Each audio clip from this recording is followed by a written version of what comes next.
Dr. Nicole Lindsay, founder of Dominate Chiro Marketing, where I teach chiropractors how to build relationships with medical doctors to build their practices.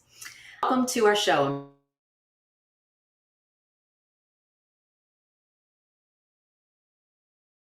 Once again for hosting this show for so many years now and bringing great information to you, to your staff, to your offices so that you can build a very healthy practice. Today's topic is one that I am very excited about. It's one that I'm passionate about, and I think it's going to help you ultimately achieve the success that you deserve as a chiropractor.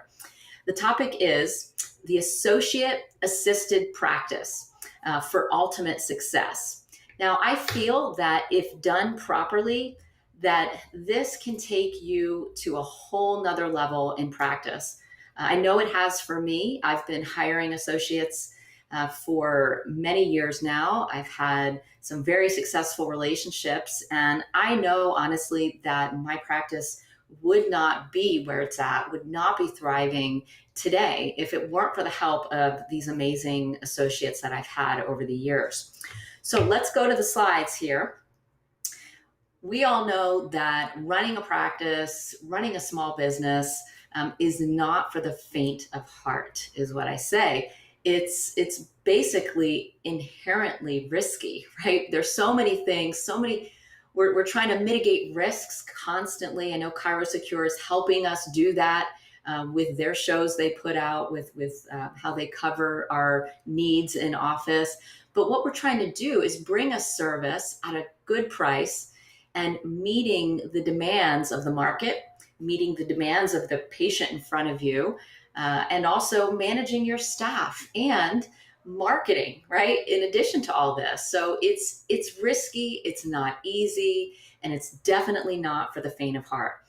20% of small businesses fail in the first year. That breaks my heart. You know, I've seen a lot of offices in my area come and go. Young grads, they start up and they're very passionate, excited, and then sure enough, within the first year, they're no longer there. So very sad statistic from the SBA. 50% go belly up after 5 years. Again, sad. They've made it that far. And then 33% make it to 10 years or longer. So in my mind, when I see these stats, I think, man, it should not be this way, right? We should figure out a way to make this easier so we can all be very successful in practice. Well, one of the number one reasons that a small business fails, and this does pertain to us running a chiropractic practice, is inadequate management. This is a small part of our education at chiropractic school. I know that we had some business management courses, but not a lot, right? We have to figure it out as we go, and it's not easy. We don't have enough time to delegate work out, or we may not have enough employees when we're starting off. We don't know how to manage that. Not having enough time to manage properly is probably one of the biggest things I hear from colleagues. It's hard to oversee all parts of our practice when we are doing it all, right? When you're wearing all those hats that I mentioned, it's really difficult to wear that managerial hat when you're spending time clinically, when you're marketing and doing a health fair or really trying to drum up business, right?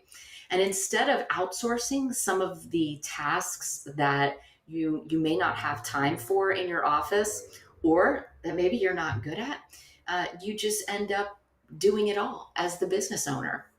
So what happens is we face these challenges because of this inadequate management, because we're not taught how to do this, or we've never honed that skill.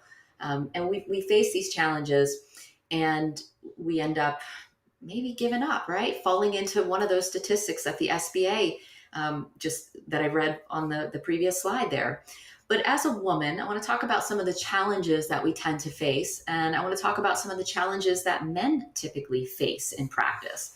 And some of these challenges for women are going to be just the physical stress, the physical demands of being a chiropractor. I know I'm a small framed female, And I like to do really aggressive, diversified adjusting and soft tissue work. I get in there and really move bones. I like to be adjusted that way. And that's the type of adjustment I like to give. And I've been going at it for 20 years now. And let me tell you, it's exhausting, right? It's tired. My husband says that I come home smelling like a field hand half the time. And that's okay, right? That's what I signed up for, being a chiropractor. But that takes a toll. That's a challenge. We get exhausted, and that may stop us from growing in practice because it is a challenge to be able to keep up with the physical demands. It also puts a strain on our adrenal glands when we are nurturing and taking care of people and trying to meet all their needs and physically, the physical aspect of the job. So our adrenal glands become an issue. And if you've never worked on your adrenal glands or know nothing about them, that is a challenge that we face, and that can lead to burnout. We also, we have cycles as women, and reading a really good book right now called In the Flow by Alyssa Vitti. And it's all about the physiological aspect of our bodies and what we're going through throughout the cycle, and how we tend to put ourselves as females into a 24-hour cycle. Men are in this 24-hour cycle physiologically.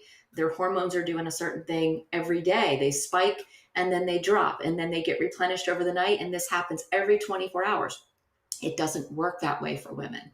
There are certain times of the month that our energy spikes because of what our hormones are doing throughout the month. And then that drops. And so we may have a week of high energy where we get stuff done. We're very productive and we're creative. We're social. And then we may have a week where we're not, and we're not wired to fight that, right? We're wired to be less social, to not be as outgoing, to not have the clarity that we did a week ago. So this can be a challenge because we're forcing ourselves to do the same thing every 24 hours versus creating a life around this cycle. Another challenge we face, let's face it, right? We carry babies. We have pregnancy. We have to deal with this in practice, whether you're running your business by yourself or as an associate. And it is a challenge that we have to figure out when you're running your practice. So these are some of the challenges that we face as a woman. Now, as a man, some of the challenges that we face are going to be definitely the physical stress as well. Most men have more muscle, they have more strength, but overall, it takes a toll as well. And they go home tired just like we do, especially when they've seen 50 to 100 patients a day. It's very exhausting. Men tend not to have the organizational skills as women do. That has a lot to do with the size of our prefrontal cortex. Not just something that they're not good at. It's just they're not wired that way like we are. Our prefrontal cortex, which is part of that organizational process where that happens, ours is larger, and that affects them in practice, right? And it's a challenge they have to overcome. So that is definitely part of the piece of the pie for them, not getting enough time off because they are working so much. And maybe they're building their practice and they don't want to take the time off they need. So this can be exhausting, play into that physical exhaustion, emotional exhaustion, and on top of taking care of patients as well. So these are some of the challenges that men and women face. And what happens for a lot of people, a lot of chiropractors, is women that face these challenges, they end up staying out of work. And maybe they put their career on hold because they decided to have a baby and they just can't figure out how to make the practice work while pregnancy in the last trimester. So they step out of the office, maybe they sell their practice and they stop working. And then they have to deal with regret and not getting the opportunity to use their degree, not getting the opportunity to grow professionally.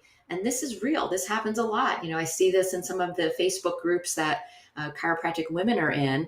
And this is happening all the time for women. They have to give up what they've worked so hard for because they just can't figure out how to do it, right? So they lose their practice, they close, or maybe they go part-time, or worst case scenario, they leave chiropractic. They choose another career because they just don't want to have to open up another practice and go through all that. Very sad, but it is what a lot of women have to do. Um, and ultimately, because of these challenges, what happens is for men, because of these challenges, they jump from coach to coach, right? They spend thousands and thousands of dollars trying to chase that next shiny object, looking for something that's going to help them get out of that burnout phase, right? Finding something that's going to help them get to the next level because they just can't figure it out, right? They're buying new equipment constantly. Does this sound like any of your friends or colleagues, right? Happens.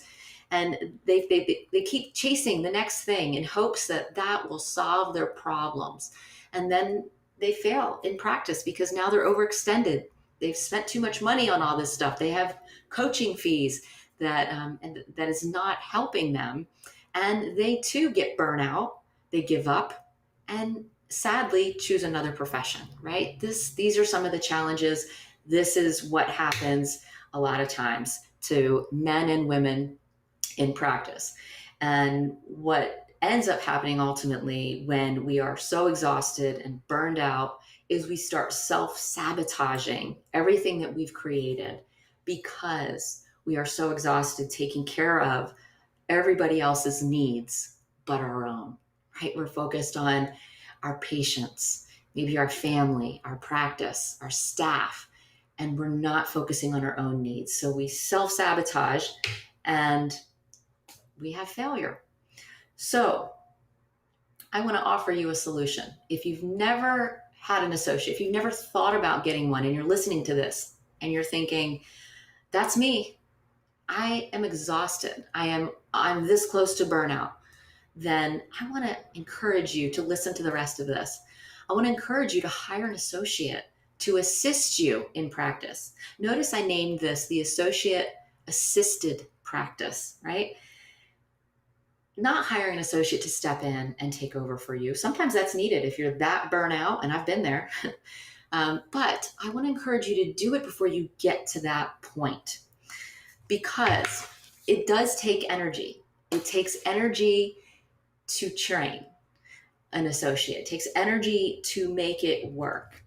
And for women, if this is done properly, if you can hire and successfully train an associate before you get burnout, it can assist you during pregnancy, this process. You can take time off. Have this doc cover your practice during maternity leave so you don't lose your practice. Having an associate can help you grow your practice and team beyond pregnancy coverage. You can find that, you know what, I like this. I can take care of my newborn. I can step out of practice as my baby grows when they're sick, or if I don't want to miss something that's really important in those infant years. So having an associate can really help you ease back into work throughout this process of having a baby and allow you to not lose everything you've worked for. Hiring an associate can help cut your work in half, okay? Adjusting patients, as we talked about, is physically and emotionally demanding. So when you are running a practice, as the owner, you need to have, there's certain divisions of a practice, right? You need to do everything as the business owner, and you're wearing a lot of hats. So when you hire an associate, this can allow you to take some things off your plate, to give them part of your load so that you can have a moment to breathe, have a moment to tap back into your creativity, have a moment so you can not feel so beat up and run down when you get home at the end of the day. Having an associate can help you save some energy for your family so that when you get home, you're not as tired. Hiring an associate can free you up so that you can work on your business, not just in it. Help you work on it, not just in it. mean, how many of you feel like that? That you spend all of your time between your tables throughout the day, going back and forth, and you feel really good. You've given great adjustments all day. Patients are doing well. Miracles are happening. You're very proud of the work that you're doing. You're getting referrals. That part's going great. But you finish, you walk into your desk, your office space, and there's just mounds and mounds of work that needs to be done. The paperwork, the managerial stuff, the stuff that you don't have to work on because you're face to face with patients all the time. I know, I've been there. I know exactly what that's like, right? And now you have to get through this and you're exhausted. Hiring an associate can help you work on this stuff throughout your day so that you don't have it building up and piling up throughout your shift. There are basically 4 divisions of a business, and hiring an associate can help you move some of this work around. Those divisions are your operational, your scheduling, the software, the paperwork that you use. Another division is marketing. How will you bring new patients in? How will you retain those new patients? What type of marketing are you doing ongoing? What does your marketing plan look like, right? That's another division. The financial division of your practice is insurance. Do you take it? Are you collecting payments? What's your accounts receivable look like? Are you staying on top of that? Are you overseeing all of this, right? This is all stuff we have to do. And then, of course, number 4, the most important division is product, is your adjustments, is the care that you give, the quality care that you give. Now, most chiropractors only focus on number 4, all right? They don't have time to do all the others, or they don't know how. And this is why a lot of chiropractors fail. So having an associate can allow you to perhaps give them part of 4, maybe all of 4, so they can work on some of the adjustments and help free you up. The adjustments and the clinical side is only one part of running the business. All 4 areas need to be addressed. So very important that you understand that is why a lot of businesses fail. So we looked at those statistics from the SBA. This is why, right? Hiring an associate can help you transition into retirement. Something you want to think about. Your exit strategy doesn't have to be abrupt. It can be over the course of 10 years. I love the thought of grooming an associate or 2 or 3 to buy into my practice over the course of years. That's what I'm doing now. And hopefully they will take over one day and they will continue the legacy of what I built. They too will achieve this level of success and carry that out and share that with younger DCs one day, right? I mean, how cool is that? It gives me chills to think about that one day something that I started, I was able to give a piece of that and share that with another DC, show them how to be successful, maybe 2 or 3 of them, and then they can pass that forward, right? So hiring an associate can help you slow down in practice, find a younger DC to mentor, and then ultimately you can perhaps sell the practice to them, right? So let's talk about how you find your perfect associate. Now that I've convinced you to do it, let's talk about what you have to do. Step 1 is to figure out what role you want to play and what role you want your associate to play in your office. It's not always going to be the same. Depending on where you are in your life and where you are in practice, this is going to change and evolve. And I can tell you, I've been doing this for 20 years and I've been hiring associates for 16 years now. And when I hired an associate for the first time over 16 years ago, it was for a very different reason than it is today. And the roles that I wanted the associate to play were different then. I was pregnant with my daughter. She is 16 now, so this was a while ago. And I got put on bed rest, just unexpectedly.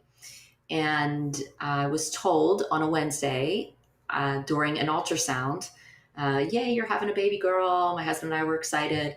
And then a minute later, it was, oh no, are you not feeling contractions? And I was barely showing at that point, and I didn't know what a contraction was.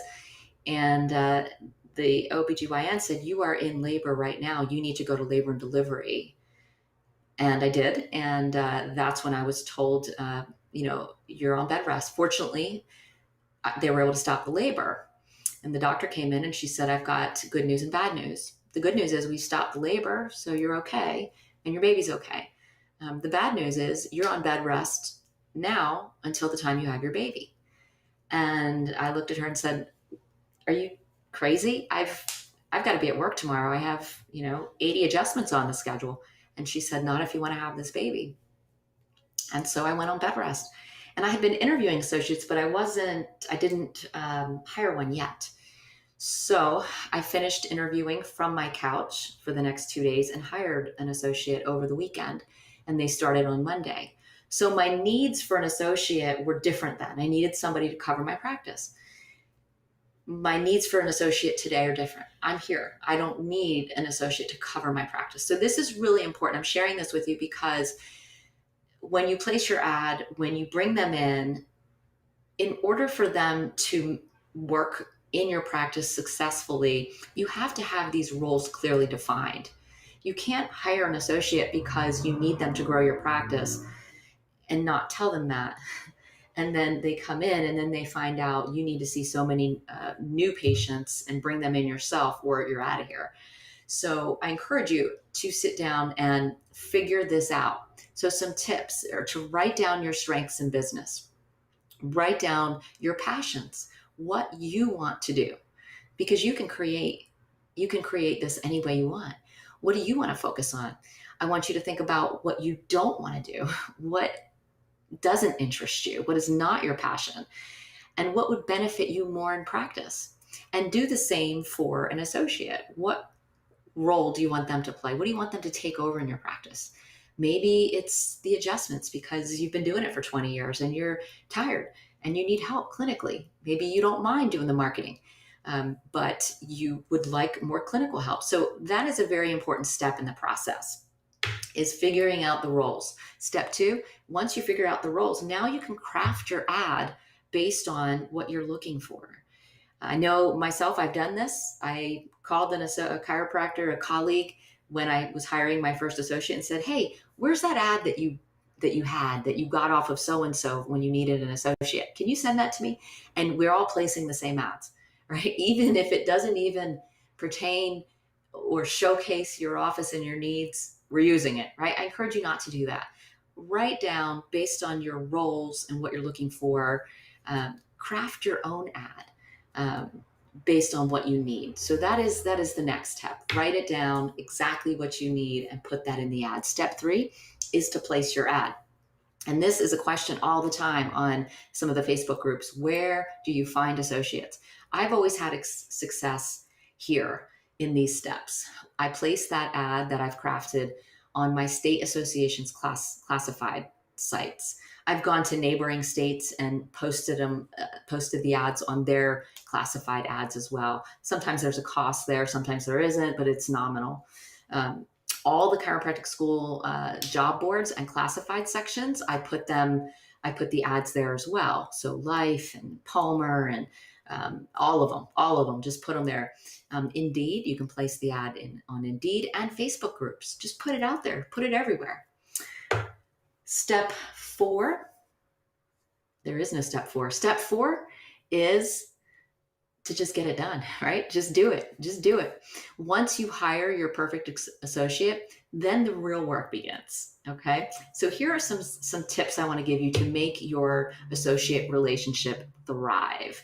Number 1 is to get organized. So before you bring that associate on, create a list of roles, going back to what you've brainstormed on, right? What roles are they going to play in the office? And that's going to be help you create your training schedule. You're going to then create the training schedule based on these roles.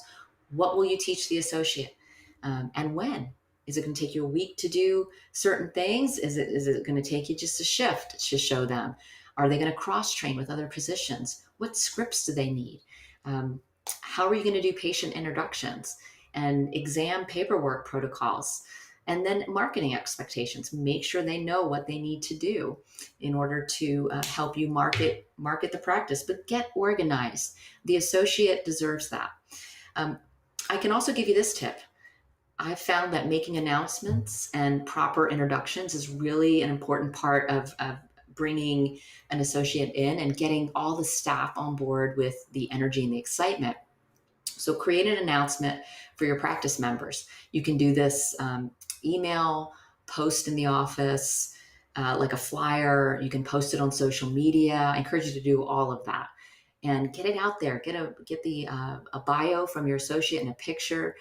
And every patient that comes in, get your team on board with this.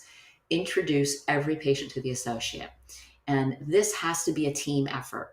The more energy and excitement that you put into this, the better it's going to go, and the more connected that your patients are going to feel to this new doc coming in. Have your associates slowly put their hands on the patient. So, for example, maybe have them side by side with you, have the associate just adjust one segment, maybe just have the associate do some trigger point work on the patient or some soft tissue work.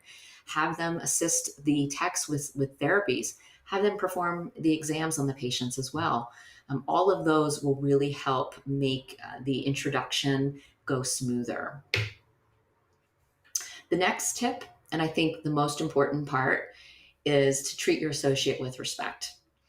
Don't hold back with the associate. Show them how you achieved the level of success that you did. I know that I've heard this in certain circles and coaches and encourage you, hold the keys to the Ferrari back. Don't show them everything because they'll do it for themselves. That's not the advice that I would advise you to take. I have had a lot of success in showing associates how to do it for themselves, everything. And, most of them went off and started their own practice, and I'm proud of that. I have seen them do really well and thrive, and they should. And when it's their time to leave you and do that, it is time. It's okay. You'll take another one and you'll show them the same thing. And then sometimes you'll have ones that are perfectly content working for you for years, and the relationship just continues to grow and thrive. So don't hold back. Play on their strengths. They will not be as good as you at certain things, and you won't be as good as they are at certain things. Trust me. So figure out what they do best, how they can serve you, how they can fit into your business, and play on those strengths. Let them be who they are, right? Don't try and make them someone they're not, especially if you have an associate that's failed in practice. Help them find out what makes them successful as a person and how you can bring that to life in your practice. Continue to train. It never ends. It's never ending. 3 years, I have my current associate who is the bomb, and we're training all the time. And continue to mentor and coach them. They need that, and that never ends either. So treat your associate with respect. Most important tip there. Listen, hiring an associate, it's a big decision. I understand. And it takes a lot of work to find, train, and mentor these people. But if you do it and you do it right, this relationship can be the key to your continued practice success. And I leave you with this quote: growth is painful, change is painful, but nothing is as painful as staying stuck where you do not belong. So I hope you enjoyed this presentation. And if you have any questions about hiring an associate or building relationships with medical doctors to grow your practice, I'm here for you. Get in touch with me. Thank you, Chiro Secure. Thank you all for joining in, and stay tuned for our next show next week. Have a good day, everybody.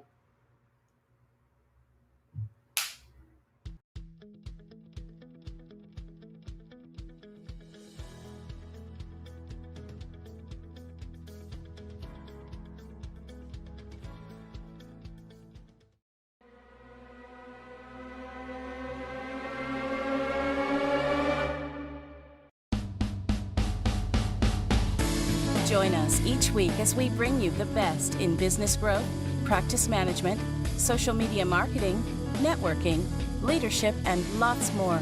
If it's about women in practice and business, you'll hear it here.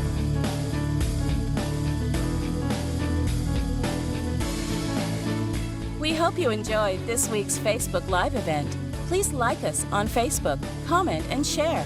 We look forward to seeing all of you next week for another episode of Empowering Women in Chiropractic. Now, go ahead and hit the share button and tell your friends and colleagues about the show. Thank you for watching.